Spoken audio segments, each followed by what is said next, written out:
बिस्मिल्लाहिर्रहमानिर्रहीम।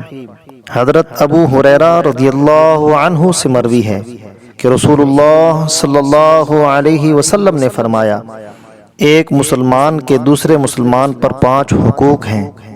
सलाम कहना, दावत कबूल करना, जनाजे में हाजिर होना, मरीज की इयादत करना और छींक मारने वाले को जवाब देना जब वो अल्हम्दुलिल्लाह कहे। मौलाया सल्ली व सल्लिम दाइमन अबदन अला